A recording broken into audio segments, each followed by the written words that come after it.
Hi all, అందరికీ నమస్కారం అండి. ఈరోజు వచ్చేసి మనం healthy and tasty chicken liver fry చేసుకుందాము. దానికోసం ఫస్ట్ కడాయి పెట్టుకుని కొంచెం ఆయిల్ ఎక్కువే పడుతుందండి, ఒక 5 టేబుల్ స్పూన్స్ అలా. సో నేను ఇక్కడ 1/2 kg చికెన్ లివర్ తీసుకున్నాను. దానికి ఒక 3 పచ్చిమిర్చి, అలాగే ఒక పెద్ద ఉల్లిపాయ పొడవుగా కట్ చేసుకుని వేసుకోండి. దీని చిన్న మంటలో చక్కగా మనం ఫ్రై చేసుకుందాం. మూత పెట్టుకుని కలుపుకుంటూ మధ్య మధ్యలో ఫ్రై చేసుకుందామండి. సో ఈరోజు వచ్చేసి చికెన్ లివర్ కాబట్టి దాంట్లో బెనిఫిట్స్ చెప్పేస్తాను మీకు. చికెన్ లివర్లో మనకు ఐరన్ అనేది చాలా ఎక్కువ ఉంటుందండి. అలాగే vitamin B12 and folate, selenium, zinc ఇవి కూడా చాలా ఎక్కువ ఉంటాయండి. అండ్ వీటితో పాటు మెయిన్గా ప్రోటీన్ అండి. 100 గ్రామ్స్లో మనకి 26 గ్రామ్స్ ఆఫ్ ప్రోటీన్ ఉంటుంది లివర్లో. సో చాలా చాలా మంచిదండి, మన డైట్లో యాడ్ చేసుకుందాము. సో లివర్ని నేనైతే చిన్న చిన్నగా ముక్కలుగా కట్ చేసేసుకుంటానండి. సో ఇలా ఉల్లిపాయలు చక్కగా మగ్గిపోయినాయి, అలాగే వేగిపోయినాయి కదా. దీంట్లో లివర్ని వేసేసుకుని నేను చక్కగా ఒకసారి కలిసేటట్టు కలిపేసుకుంటానండి. బాగా కలుపుకున్న తర్వాత మనం క్యాప్ పెట్టేసి ఒక 5 నిమిషాలు అలా వదిలేయాలండి. అది చక్కగా మగ్గుతూ దాంట్లో ఉన్న వాటర్ని అంతా బయటకు వదిలేస్తుందండి. చూసారా అలా ఊరిపోయినాయి, అసలు నేను వాటర్ ఏమి వేయకపోయినా కూడా.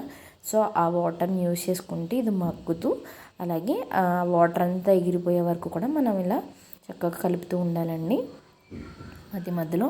సో ఎప్పుడైతే వాటర్ ఎగిరిపోయినాయో ఇప్పుడు మనం ఉప్పు వేసుకుందామండి. అలాగే ఒక స్పూన్ ఆఫ్ ఉప్పు వేసానండి నేను. కొంచెం పసుపు వేసి మళ్ళీ చక్కగా మిక్స్ చేసుకుని మనం క్యాప్ పెట్టేసుకుందామండి.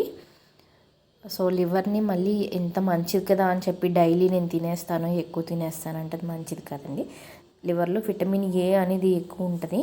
విటమిన్ ఏ అనేది ఫ్యాట్ రిలేటెడ్ విటమిన్ కాబట్టి అది ఎక్కువైతే మన లివర్కి ప్రాబ్లం వస్తుందండి. సో మనం ఎక్కువ తినకూడదు, 100 గ్రామ్స్ కన్నా ఎక్కువ తినకూడదండి. అది కూడా వీక్లీ వన్స్ అంతేనండి.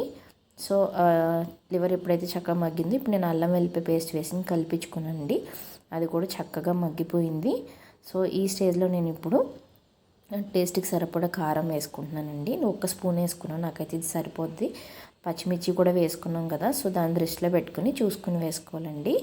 సో చక్కగా ఎప్పుడైతే కారం ముక్కలకు పట్టిందో చక్కగా దగ్గరికి అయిపోయి ఫ్రై అయిపోయింది కదండి. సో ఈ స్టేజ్లో మనం గరం మసాలా వేసుకుందామని. ఒక 1/2 స్పూన్ అయితే సరిపోతుందండి గరం మసాలా.